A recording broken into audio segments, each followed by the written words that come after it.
And thank you very much, Marion. Thanks for arranging this, for all you do with ClassACT. And thanks for Diana for turning me on, and for Katie for working with us. I wish I could say I'm really glad to see everybody, but I really would like to wish I could see everybody in person. But thanks for being here. I'm going to be talking as a psychiatrist in private practice. I approach understanding the impact of the virus and the isolation on mental health the way I understand people in my practice and in life, what I call the psychodynamic point of view. We all give meaning to what happens to us based on our past, our temperament, and the circumstances in which we find ourselves. We're conscious of some aspects of our responses and the reasons for them, but not all. I'm not going to talk about the impact of the pandemic on people with severe mental illness, though this is a terrible situation for them, cut off from the people and structure they rely on to find their way in the world, and perhaps stuck inside with people they have trouble getting along with.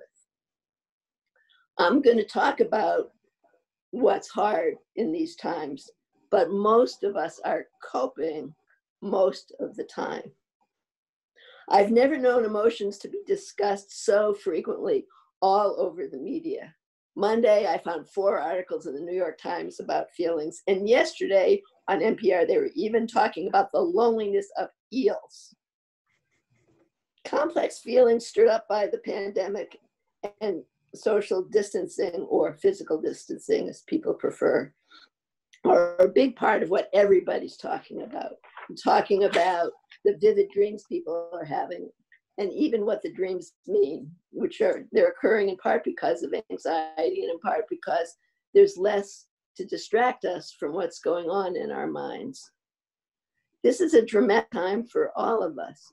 I assume most of the people watching this forum have the means to shelter in place and some economic means, but we are all still afraid. We're afraid for our health, afraid for the health of our loved ones, for our economic well-being, for the first responders, for the other people who help us deal with life, the people who are delivering things, working in markets, things like that. We're afraid for the state of our country and the world.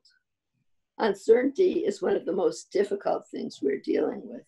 And we're also dealing with loss, maybe of people we love or people we know in different contexts, but also the loss of our ordinary lives, as well as things we had been looking forward to.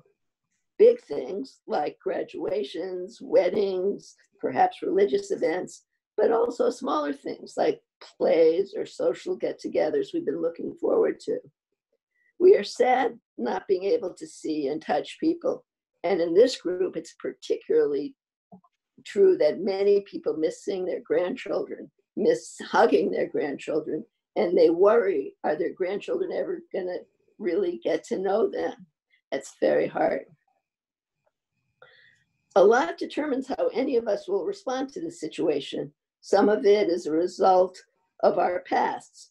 People are afraid to repeat things that have been traumatic for them. This is a threat to survival, and it evokes the memory of other threats, maybe of loss, of illness, other kinds of helplessness, or maybe even of violence. On the other hand, at least we know that we've been able to get through a lot. Our responses are also determined by how we respond to everything. Do you always try and figure out the angles so that you can be in control? Do you minimize danger? Do you look to find out who you can blame? Do you worry? Do you turn to alcohol or food to get through for comfort? Do you run? Any of these mechanisms may work part of the time, but they don't always succeed in helping us hold the waves of crippling anxiety or sadness at bay. And sometimes we can overdo it. Chapped hands may attest to trying too hard to control things. Those who have always been anxious may actually have an easier time dealing with having to be so careful. And up to a point, those who are uncomfortable being in social situations might be relieved to be at home, but eventually they get lonely too. Some people now feel like others will know what it's like to be them, worrying all the time and being afraid or sad. Everybody's circumstances affect their reactions. Obviously, our reaction is affected by our health status and our age, even though we would all like to believe we are not in that vulnerable group since we're so young at heart. But nonetheless, we are vulnerable. It can be especially hard for a person of color who has reason to be afraid of not getting the highest level of care or being looked at with suspicion while wearing a mask.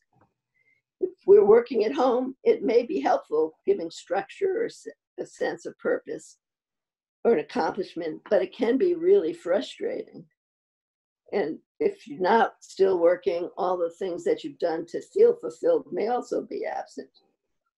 Video conferencing or visits can be exhausting. And it can be very lonely being home alone, but Bob will talk about the stress that being home can put on our relationships. Some people have told me they feel guilty because things are not as hard for them as they are for others. Some have always wished for time at home to tackle various projects, take up a hobby, or finally read that book. And some people have been very satisfied that they could do it. But other people are trying to do it and discover they can't focus or find the energy for more than just binge watching TV series. It can be hard to do things when you're too worried or sad or uncertain.